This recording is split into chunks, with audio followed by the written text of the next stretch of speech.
Allez, on attaque tout de suite ce nouveau décryptage.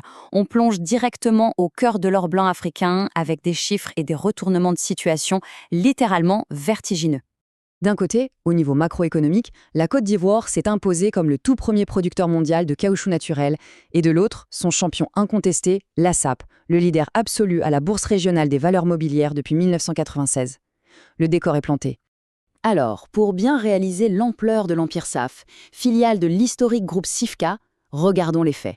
C'est un véritable rouleau compresseur. On parle de 24 400 hectares de plantations industrielles en propre.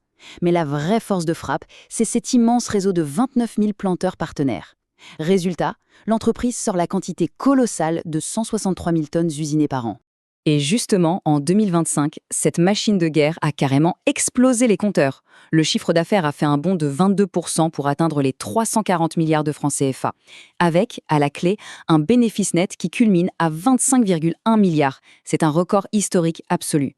Forcément, quand le cycle mondial des matières premières tourne totalement à l'avantage des producteurs africains, l'impact est immédiat.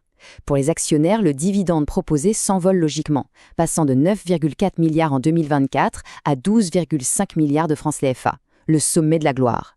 Mais dans le monde de l'agriculture, rien n'est jamais garanti. Et au premier trimestre 2026, c'est la douche froide totale. Le bénéfice net s'effondre brutalement de 78%, pour tomber à seulement 2,6 milliards. La cause, un double choc frontal. D'abord, une congestion très sévère au port de San Pedro qui a bloqué les expéditions et fait chuter les volumes de 11%. Ensuite, une baisse globale des prix mondiaux de 17%. Bon, il faut quand même avouer qu'on compare avec un début 2025 qui était exceptionnellement haut.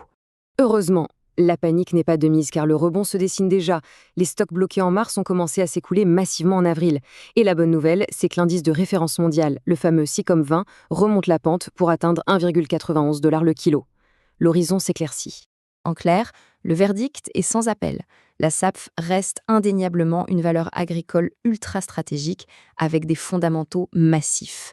Mais ce passage d'une année record à un trimestre extrêmement difficile nous rappelle une règle d'or. Naviguer dans ces cycles exige une absolue maîtrise de soi. C'est un dossier à suivre de très près pour les investisseurs patients.